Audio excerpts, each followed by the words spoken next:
الرحمن علم القرآن خلق الإنسان علمه البيان۔ جنت کے فرشتے داروغہ رضوان سے کہتے ہیں کہ میرے محبوب کی امت کے لیے جنت کے دروازے کھول دو، اور جہنم کے داروغہ جن کا نام مالک ہے اللہ اس فرشتے سے کہتے ہیں کہ میرے محبوب کی امت کے لیے جہنم کے دروازے بند کر دو۔ اور فرشتوں کے سردار حضرت جبرائیل امین سے اللہ فرماتے ہیں کہ جبرائیل امین تم زمین پر اتر جاؤ، سرکش اور شیاطین کو زنجیروں میں جکڑ کر سمندروں کے اندر اور جنگل و بیابان کے اندر ڈال دو اور قید کر دو کہ وہ میرے محبوب کی امت کے روزے داروں کے روزوں کو خراب نہ کرے۔ یہ تو اللہ کی طرف سے ماہ رمضان کا استقبال ہو رہا ہے، اور آپ صلی اللہ علیہ وسلم نے ماہ رمضان کا استقبال کیسے فرمایا؟ حدیث میں آتا ہے کہ رمضان سے 2 مہینے پہلے ہمارے نبی یہ دعا کیا کرتے تھے، اللہم بارک لنا فی رجب و شعبان وبلغنا رمضان۔ اے اللہ رجب اور شعبان کی زندگی میں برکت عطا فرما اور ماہ رمضان کی زندگی نصیب فرما، کہیں ایسا نہ ہو کہ رمضان سامنے ہے اور ہماری روح پرواز کر جائے، ہم دنیا سے گزر جائے اور اس رمضان کی عبادتوں سے محروم ہو۔ یہ تو اللہ تعالیٰ کی طرف سے ماہ رمضان کا استقبال تھا، اور ہمارے نبی کی طرف سے یہ ماہ رمضان کا استقبال تھا۔ ہمارے بزرگوں نے بھی ماہ رمضان کا استقبال فرمایا۔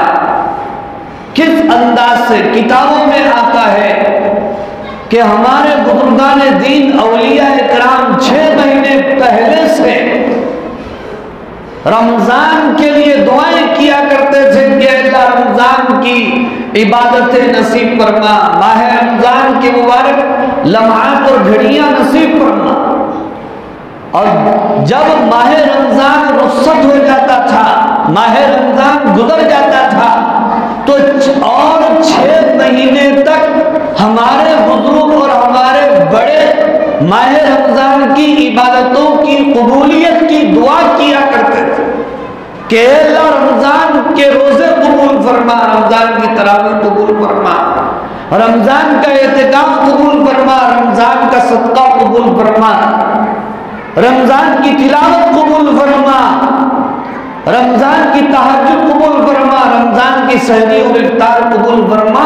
6 مہینے تک ہمارے بزرگان دین دعائیں کیا کرتے تھے، اور ہم رمضان کا استقبال ہم کو کیا معلوم؟ استقبال کسے کہتے ہیں وہ خود نہیں معلوم۔ ہم سمجھتے ہیں کہ استقبال رمضان اور اصلاح معاشرہ کا جلسہ منعقد کر لیے تو رمضان کا استقبال ہو گیا۔ استقبال رمضان اور اصلاح معاشرہ کا اجتماع ہم نے منعقد کر لیا تو ہم نے سمجھ لیا کہ رمضان کا حق ہم نے ادا کر دیا۔ اس سے رمضان کا حق ادا نہیں ہوتا، اس سے رمضان کا استقبال نہیں ہوتا۔ استقبال کسے کہتے ہیں؟ آج ہر ایک کو اپنا استقبال یاد ہے، بڑے افسر کو اپنا استقبال یاد ہے، اور استاد کو اپنا استقبال یاد ہے، اور اسی طرح باپ کو اپنا استقبال یاد ہے، ماں کو اپنا استقبال یاد ہے، دلہے کو اپنا استقبال یاد ہے۔ دلہے میاں گاڑی میں بیٹھ کر سجی سجائی کار میں بیٹھ کر دلہن کے گھر پہنچے، اور ان کا استقبال اگر ان کا سالہ نہیں کیا، مرغی سر پہ نہیں پھیرا اور ہلدی سے منہ نہیں دھلایا تو دلہے میاں کتنا ناراض ہو جاتے ہیں۔ اوہو میرا استقبال نہیں ہوا، میں کار سے نہیں اترتا، میں گھوڑے پہ سے نیچے نہیں آتا، سالہ میرے کو اٹھا کے گود میں لے کے جو ہے منڈپ پہ جانا، میرا استقبال ایسا ہونا۔ اپنا استقبال تو یاد ہے، لیکن رمضان کا استقبال کیا ہے؟ ہمارے بزرگوں نے بیان فرمایا کہ رمضان کے استقبال کے لیے دو چیزوں کی تیاری ضروری ہے، ایک ظاہری تیاری ہے اور ایک باطنی تیاری ہے۔ ظاہری تیاری کیا ہے؟ وقت سے پہلے سحری اور افطار کا انتظام کر لیں، کھانے پینے کی چیزیں، جواری، چاول، جو وغیرہ اور کچھ اچار وغیرہ وغیرہ، تاکہ رمضان میں سحر میں اور افطار میں ایک روزے دار کو تکلیف نہ ہو، اس کا روزہ ظاہری طور پر بھی اچھا ہو۔ اور باطنی تیاری کیا ہے؟ باطنی تیاری جو رمضان المبارک کی سب سے بڑی تیاری ہے وہ یہ ہے کہ رمضان سے پہلے ہر مسلمان اللہ کے سامنے اپنے گناہوں سے توبہ کر لے۔ میں بدنگاہی نہیں کروں گا، میں غیبت نہیں کروں گا، میں چوری نہیں کروں گا، میں حرام مال نہیں کھاؤں گا، میں کسی کو دھوکہ نہیں دوں گا، میں نمازیں نہیں چھوڑوں گا، اور میرا تعلق اللہ سے مضبوط ہوگا۔ اور یہ ارادہ کر لے کہ انشاءاللہ سردی ہو یا گرمی ہو، دن چھوٹا ہو یا بڑا ہو، لاک ڈاؤن ہو یا نہ ہو، انشاءاللہ میں مکمل روزے رکھوں گا، مکمل تراویح ادا کروں گا۔ یہ کیا ہے بھائی؟ باطنی تیاری۔ اور اسی کو اللہ تبارک و تعالی نے قرآن مجید میں بیان فرمایا۔ چنانچہ اللہ تبارک و تعالی قرآن مجید میں ارشاد فرماتے ہیں، سورۃ البقرہ کی آیت کریمہ ہے، یا ایھا الذین آمنوا کتب علیکم الصیام کما کتب علی الذین من قبلکم لعلکم تتقون۔ اے ایمان والو، تم پر روزے فرض کیے گئے جیسا کہ تم سے پچھلی امتوں پر روزے فرض کیے گئے تھے۔ آدم علیہ السلام کی شریعت میں، حضرت نوح علیہ السلام کی شریعت میں، حضرت موسیٰ علیہ السلام کی شریعت میں، حضرت عیسیٰ علیہ السلام کی شریعت میں، حضرت داؤد علیہ السلام کی شریعت میں، الغرض یہ کہ از آدم تا ایدم روزے فرض رہیں گے اور انشاءاللہ قیامت تک روزے فرض رہیں گے۔ یہ الگ بات ہے کہ پہلوں کے روزوں کے طریقے الگ تھے، نوعیت الگ تھی، اللہ نے ہم پر کرم کیا۔ حضور اکرم صلی اللہ علیہ وسلم کی نسبت سے ہمارا روزہ کب سے ہوتا ہے؟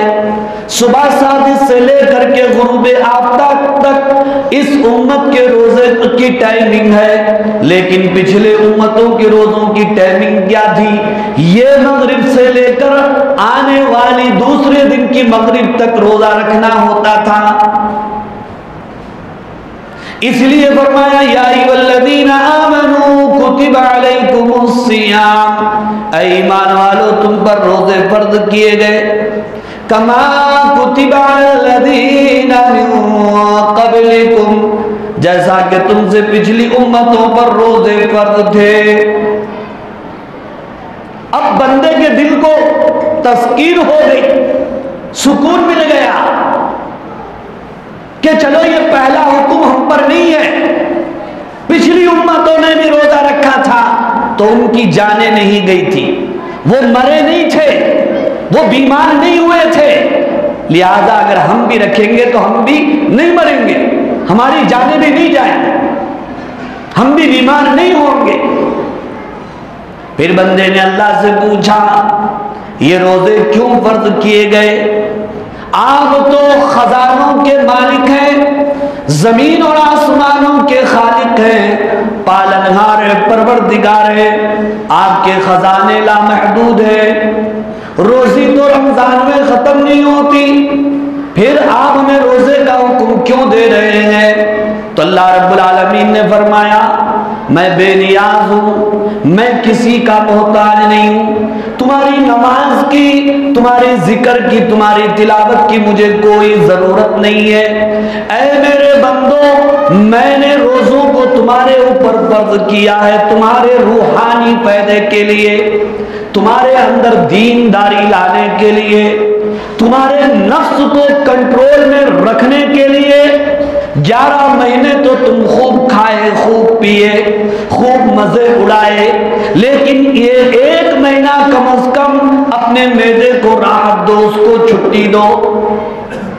ہم کہتے ہیں نا بھائی ہفتے میں 1 مرتبہ چھٹی ہونا تھکان دور کرنے کے لیے، تو یہ معدے کی جو چکی چل رہی ہے 12 مہینے اگر اس کو ایسے ہی چلاتے رہیں گے تو شوگر اور بی پی نہیں آئے گی، پھوڑے اور پھنسیاں نہیں ہوں گی، بیمار نہیں ہوگا آدمی۔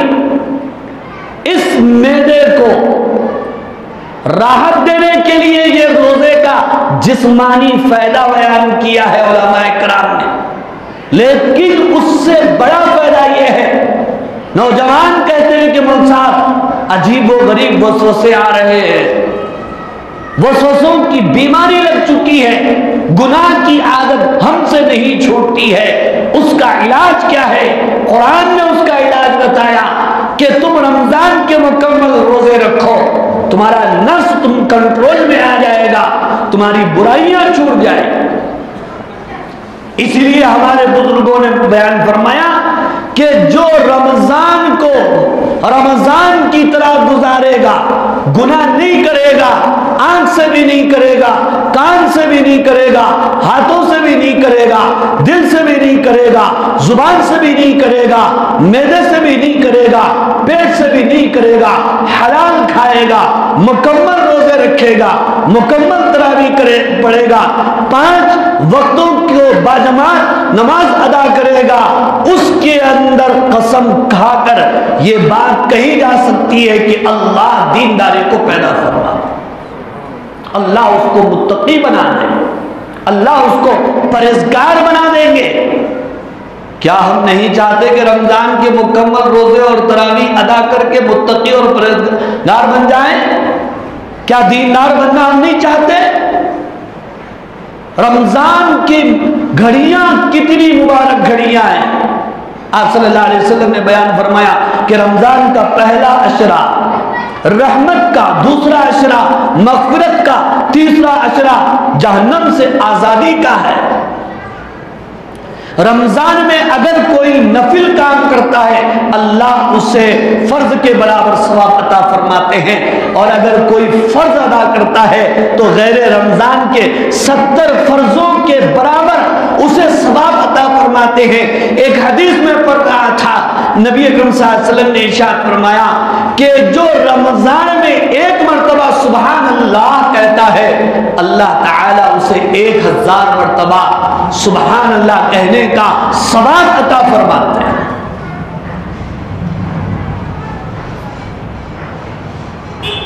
من صام رمضان ایمانا و احتسابا غفر له ما تقدم من ذنبی، کہ جو رمضان المبارک کے مکمل روزے رکھتا ہے اللہ تعالیٰ اس کے پچھلے سارے گناہوں کو معاف فرما دیتے ہیں۔ اور ایک حدیث میں یوں بیان فرمایا کہ یہ رمضان سے لے کر آنے والے رمضان تک کے بیچ میں جتنے گناہ ہیں 2 رمضانوں کی عبادت کی وجہ سے مومن کے وہ سارے گناہ معاف ہو جاتے ہیں۔ رمضان کے معنی کیا ہیں؟ جلا دینے کے ہیں۔ رمضان کے معنی کیا ہیں؟ گرمی کے ہیں۔ وجہ تسمیہ علماء اکرام نے یہ بیان فرمایا کہ رمضان کی عبادتوں کی وجہ سے مومن کے سارے گناہ جل جاتے ہیں، اس لیے اس مہینے کا نام رمضان رکھا گیا۔ اللہ تعالیٰ نے نماز کے بارے میں، حج کے بارے میں، زکوٰۃ کے بارے میں، تلاوت کے بارے میں یہ نہیں فرمایا الصوم لی وانا اجزی بہ، روزہ میرے لیے ہے، میں اس کا بدلہ دوں گا۔ صرف روزے جیسی عبادت کے بارے میں فرمایا کہ روزہ میرے لیے ہے، میں اس کا بدلہ دوں گا۔ کل قیامت کے دن بدلہ دینے کی بات آئے گی، نماز کا بدلہ فرشتوں سے دلوایا جائے گا، حج کا بدلہ فرشتوں سے دلوایا جائے گا، زکوٰۃ کا بدلہ فرشتوں سے دلوایا جائے گا، دیگر عبادتوں کا بدلہ فرشتوں سے دلوایا جائے گا۔ روزے کی جب باری آئے گی، اللہ خود اپنے ہاتھ سے روزے دار کو ثواب عطا فرمائے۔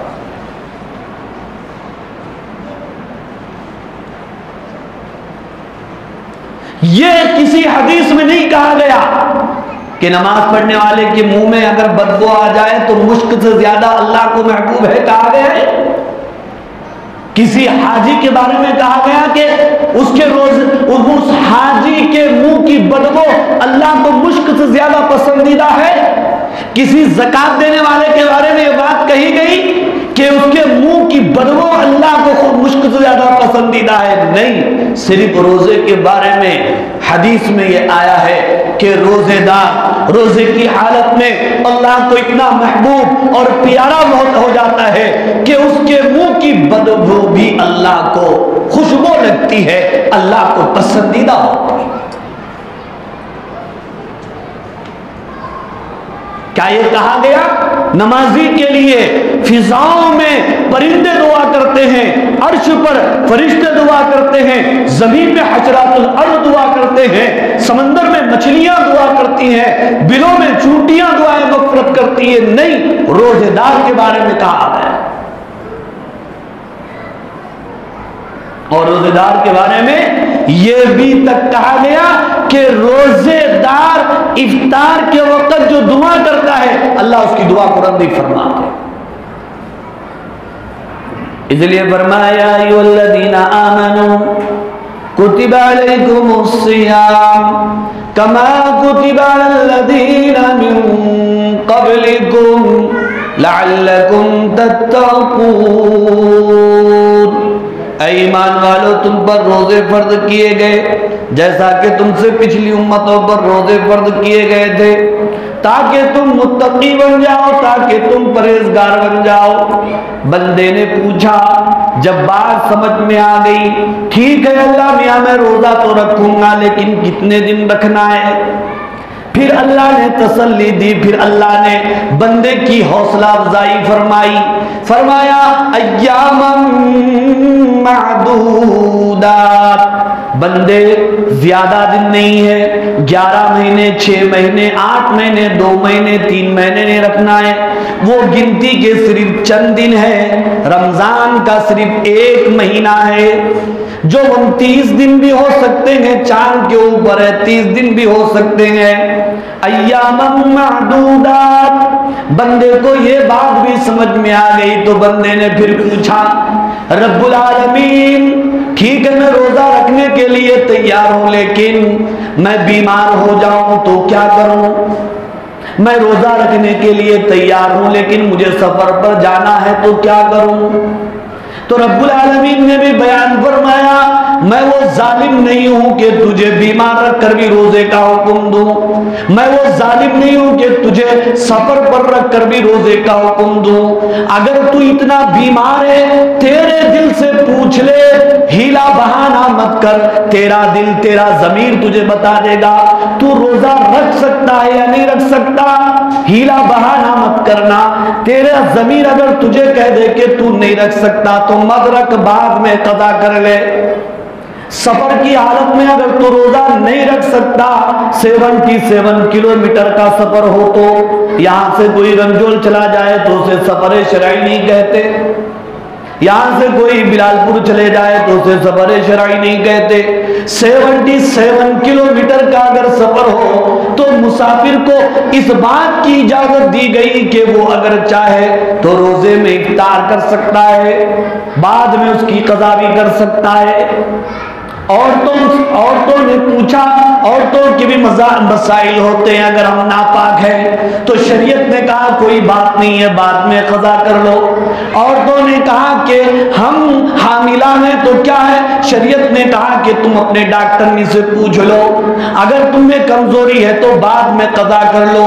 دودھ پلانے والی عورت کے بارے میں کہا گیا کہ بچے کو دودھ پلانا ضروری ہے، اس کی وجہ سے روزے میں کمزوری آ سکتی ہے، جان کے لالے پڑ سکتے ہیں، تو کوئی بات نہیں ہے، بعد میں قضا کر لو۔ اب گئے سو رمضان کے روزے اب تک قضا نہیں ہوئے، قضا کرنے کا سوال ہی پیدا نہیں، سوچنا بھی نہیں۔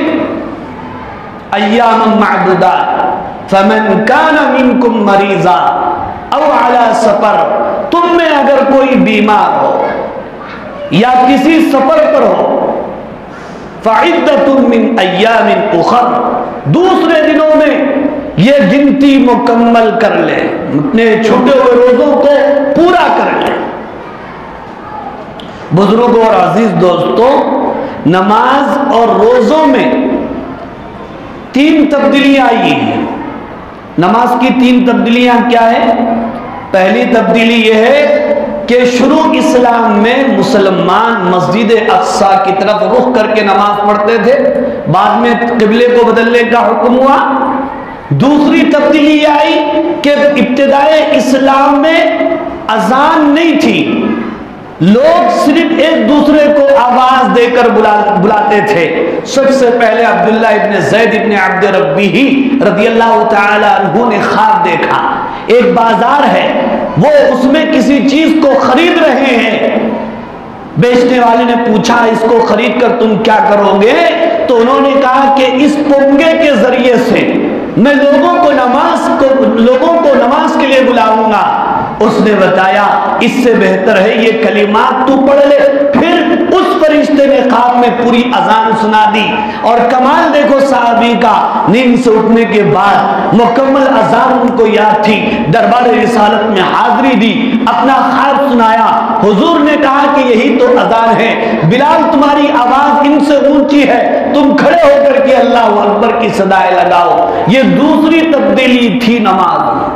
نماز میں تیسری تبدیلی کیا ہوئی؟ تیسری تبدیلی یہ ہوئی کہ شروع میں جو چھوٹی ہوئی رکعتیں ہوتی تھی وہ بعد میں ادا نہیں کی جاتی تھی، پہلے ہی ادا کی جاتی تھی۔ کوئی نمازی بیچ میں آ گیا، دیکھے کہ امام صاحب سے 1-2 رکعت ہو گئی تو پہلے وہ 2 رکعت چھوٹی ہوئی 1 رکعت پڑھ کے بعد میں نماز میں شریک ہوتا تھا۔ مگر ایک دن حضرت معاذ رضی اللہ تعالیٰ عنہ کے دل میں بات آئی کہ چلو میں پہلے نہیں بعد میں ادا کروں گا، انہوں نے ویسا ہی کیا، حضور کے سامنے اپنا اس عمل کو بیان کیا تو حضور نے فرمایا کہ چلو ایسی ہی نمازیں ادا کرو۔ پھر روزے میں 3 تبدیلیاں آئیں، وہ یہ کہ پہلے ہر مہینے میں 3 دن کے روزے فرض تھے، محرم کا روزہ فرض تھا، جب رمضان کا روزہ اللہ نے فرض فرمایا تو مہینے میں 3 دن، اور اسی طرح یہ محرم کے روزوں کی فرضیت ختم ہو گئی، وہ اب روزے رکھنا سنت عمل ہے۔ اور دوسری تبدیلی روزوں کے اندر کیا آئی؟ دوسری تبدیلی آئی کہ شروع میں صحت مند آدمی کو بھی اس بات کی اجازت تھی، چاہے وہ روزہ رکھے چاہے روزے کے بدلے میں فدیہ دے دے شروع میں۔ لیکن اب یہ مسئلہ کس کے لیے؟ صحت مندوں کے لیے نہیں، جوانوں کے لیے نہیں، تندرستوں کے لیے نہیں، اب یہ مسئلہ ایسے بیماروں کے لیے ہے جن کے بارے میں ڈاکٹروں نے لکھ کر دے دیا ہے کہ اب یہ صحت مند نہیں ہو سکتے، یا صحت مند ہو کر رمضان کے روزے نہیں رکھ سکتے۔ ایسے ضعیف لوگ، ایسے بیمار لوگ، یہ لوگ روزہ رکھنے کے بجائے ہر روزے کے بدلے میں ایک مسکین کو، ایک غریب کو 2 ٹائم کا کھانا کھلائے پیٹ بھر کر، یا ایک صدقہ فطر دے دے 1.25 کلو گھیو۔ یہ دوسری تبدیلی۔ تیسری تبدیلی روزوں کے اندر کیا ہے؟ تیسری تبدیلی یہ کہ سحری کا مسئلہ تھوڑا الگ تھا۔ الگ کیا تھا بزرگوں اور عزیز دوستو؟ رات میں نیند لگنے تک آپ کھا سکتے تھے، پی سکتے تھے، صحبت کر سکتے تھے، سب کر سکتے۔ جیسے ہی نیند لگ گئی روزہ شروع، اب اٹھ کے سحری وغیرہ نہیں کرتے، صحابہ نے شروع میں ایسے ہی رکھا روزہ، یہاں تک کہ ایک واقعہ پیش آیا۔ غالباً حضرت